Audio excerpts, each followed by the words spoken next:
Assalamualaikum warahmatullahi wabarakatuh. Alhamdulillah akhirnya kita bisa bertemu lagi setelah sekian lama saya tidak mengupload video karena ada sesuatu hal yang mungkin tidak sempat untuk mengupload videonya.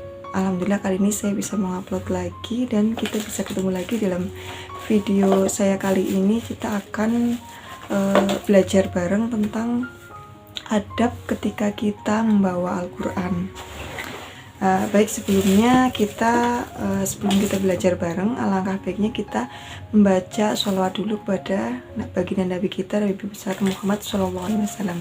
Bismillahirrahmanirrahim. Allahumma sholli ala sayyidina Muhammad wa ala ali sayyidina Muhammad.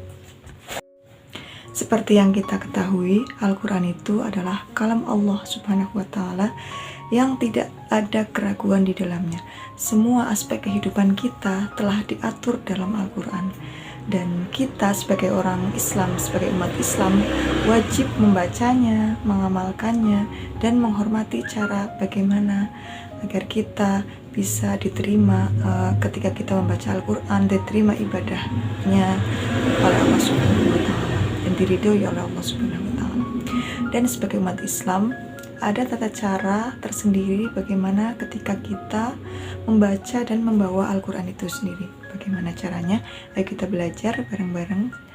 Ada 10 adab ketika kita membaca Al-Quran. Yang pertama kita itu harus dalam keadaan suci. Jadi ketika suci itu kita bisa tahu sendiri suci dari hadas dan juga najis. Suci dari hadas itu ada hadas besar, ada hadas kecil. Misalkan kalau kita sedang haid, itu kita tidak boleh untuk memegang atau membaca atau membawa Al-Quran. Jadi ketika kita sudah suci dari hadas maupun najis, kita boleh membaca Al-Quran. Dan ketika kita membaca Al-Quran, hendaknya kita sebelumnya harus sudah berwudu terlebih dahulu. Kemudian yang kedua, kita dianjurkan ketika kita sedang membaca Al-Quran itu kita dianjurkan untuk menghadap ke kiblat. Jadi Al-Quran itu bukan sembarang buku biasa, bukan sembarang cerita dongeng atau dan lain sebagainya. Al-Quran itu adalah kalam Allah, jadi kita harus memuliakannya. Seperti itu, jangan anggap Al-Quran itu seperti buku-buku pada umumnya. Kemudian yang ketiga itu menaruh Al-Quran itu paling atas di antara buku-buku yang lain. Misalkan ya, ada kitab-kitab selain Al-Quran, misal ada kitab Nasha'il Mibat, kemudian ada Juz Amma, kemudian ada buku-buku misal bacaan doa, ada buku Yasin atau yang lain sebagainya yang bukan Al-Quran, kita taruh di bawah Al-Quran. Jadi kita menaruh Al-Quran itu harus pada tempat paling atas sendiri. Misal ada tumpukan 10 buku, 10 kitab. Kemudian Al-Quran itu kita taruh di atas sendiri, jadi ke nomor 11-nya di atas sendiri, dan kita jangan tumpuk lagi dengan buku-buku yang lain. Jadi letakkanlah Al-Quran itu di posisi paling atas sendiri. Dan kemudian jangan sampai kita menaruh Al-Quran di sembarang tempat. Misal ada di situ ada buku-buku berserakan atau misalkan mainan-mainan berserakan dan di situ terdapat Al-Quran, itu jangan sampai. Itu namanya kita belum memuliakan Al-Quran. Kita belum mengamalkan bagaimana kita sebagai orang Muslim dalam membawa atau membaca Al-Quran. Jadi intinya kita harus menghormati Al-Quran karena Al-Quran itu adalah kalam Allah dan semua aspek kehidupan telah diatur semua dalam Al-Quran. Jadi jangan sampai kita misalkan ya, saya pernah menjumpai ketika saya main ke tempat teman, mungkin mereka belum tahu, belum mengenal ilmunya seperti itu ya. Beliau itu menaruh Al-Quran di bawah meja, dan sedangkan meja itu sebagai kita ketika kaki kita itu bahasa Jawanya itu bancikan bahasa Indonesia apa sih ya, meletakkan kaki kita di situ, dan Al-Qur'annya itu ditaruh di situ. Berarti itu kan, aduh, masya Allah sekali ya. Mungkin dia belum tahu tentang adab-adab dalam membawa, menaruh atau membaca Al-Quran. Mungkin sekarang insya Allah ketika dia sudah belajar, maka dia mengerti dan Allah sudah menunjukkan bagaimana adab kita dalam meletakkan Al-Quran, dalam memuliakan Al-Quran itu sendiri. Insya Allah ketika beliau sudah tahu, dia akan mengamalkannya. Kemudian yang selanjutnya adalah membaca ta'awudz. Bagaimana bunyi ta'awudz? Pasti kalian sudah tahu ya. Bacaan ta'awudz itu adalah A'udzubillahi minasyaitonirrajim, yang artinya aku berlindung kepada Allah dari godaan syaitan yang terkutuk. Jadi sebelum kita membaca Al-Quran, dianjurkan kita itu membaca ta'awudz terlebih dahulu. Setelah kita membaca ta'awudz, maka dilanjutkan kita membaca dengan membaca basmalah, seperti itu. Kemudian yang selanjutnya adalah membaca Al-Quran dengan tartil. Maksudnya tartil di sini kita memperhatikan tajwid yang benar ketika kita membaca Al-Quran. Jadi ketika kita belum terlalu bisa membaca Al-Quran, alangkah baiknya kita belajar terlebih dahulu,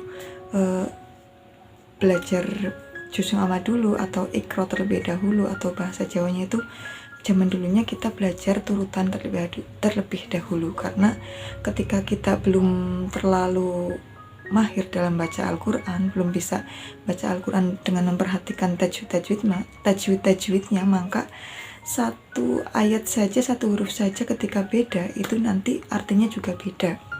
Jadi ketika kita membaca Al-Quran, kita harus benar-benar memperhatikan tajwidnya dan mahorijul hurufnya seperti apa. Jadi kita sebagai orang Islam, sebagai umat muslim harus wajib untuk menimba ilmu agama. Salah satunya adalah belajar membaca Al-Quran. Jadi ketika kita belum bisa membaca Al-Quran, maka kita terlebih dahulu adalah memahirkan dulu, membisahkan dulu kita sebelum membacanya itu dengan membaca. Kita belajar Iqra terlebih dahulu, belajar juz amma terlebih dahulu, atau belajar, kalau zaman dahulunya itu ketika saya kecil, sebelum mempelajari Al-Quran, saya itu belajar turutan terlebih dahulu. Jadi intinya sebelum kita membaca Al-Quran, belajar tentang Al-Quran dengan benar, sebelumnya kita harus ada step-stepnya terlebih dahulu, seperti itu, agar nantinya kita dapat membaca Al-Qur'annya itu sesuai dengan mahorijul huruf atau sesuai dengan tajwid yang benar. Karena satu huruf saja dalam Al-Quran beda satu huruf atau beda satu, misalkan semoga amal seperti ini, misalkan Pak Budi adalah seorang yang sangat alim, dengan Pak Budi adalah seorang yang sangat ngalim. Jadi alim dan ngalim itu bedanya sangat jauh. Alim itu artinya adalah menyakitkan, menggunakan huruf alif, sedangkan ngalim adalah orang yang pintar. Jadi kalau kita mengartikan Pak Budi adalah seorang yang alim, itu berarti artinya Pak Budi adalah seorang yang menyakitkan. Dan beda ketika kita mengatakan Pak Budi adalah seorang yang ngalim, artinya adalah Pak Budi itu adalah seorang yang pintar. Jadi intinya kita harus hati-hati, sangat hati-hati ketika kita membaca Al-Quran. Maka dari itu sebelum kita berani untuk membaca Al-Quran, untuk mempelajari Al-Quran, alangkah baiknya kita memahirkan terlebih dahulu step-step sebelum kita belajar Al-Quran, yaitu kita belajar Iqra, belajar juz amma, dan belajar turutan seperti itu. Kemudian yang selanjutnya kita diwajibkan memegang Al-Quran dengan menggunakan tangan kanan. Jadi jangan pegang Al-Quran menggunakan tangan kiri. Karena apa? Dipikir secara akal sehat aja, tangan kiri itu kan sama kita buat cebok, buat yang lain sebagainya. Kok bisa makan aja pakai tangan kanan, kok memegang pakai tangan kiri, kan nggak etis sekali. Jadi kita ketika memegang Al-Quran itu diwajibkan, dianjurkan sekali untuk menggunakan tangan kanan. Dan kemudian terakhir, menutup dengan doa. Menutup dengan doa adalah maksudnya ketika kita sudah selesai membaca Al-Quran, maka dianjurkan kita menutup dengan doa, yaitu amin ya robbal alamin, diusapkan ke muka kita, Al-Qurannya ditempelkan ke muka. Itu merupakan salah satu adab ketika kita membaca Al-Quran. Jadi jangan asal tutup kemudian kita taruh seenaknya saja, bukan seperti itu. Jadi kita dianjurkan ketika kita sudah selesai membaca Al-Quran, maka kita dianjurkan untuk menutup dengan doa dan mengusapkan Al-Quran itu ke wajah kita, seperti itu. Mungkin belajar kita sampai di sini dulu. Insya Allah kita lanjutkan lagi ke video saya yang berikutnya. Kalian bisa request ketika video selanjutnya kita akan bahas tentang apa, kita akan belajar bareng tentang apa. Sekian dulu dari saya, kurang lebihnya mohon maaf jika misalkan apa penjelasan dari saya itu kurang sependapat dari kalian bisa tulis di komentar. Terima kasih, kurang lebihnya mohon maaf. Wabillahi taufiq wal hidayah. Allahul muwaffiq ila aqwamit thoriq. Wassalamualaikum warahmatullahi wabarakatuh. Dadah.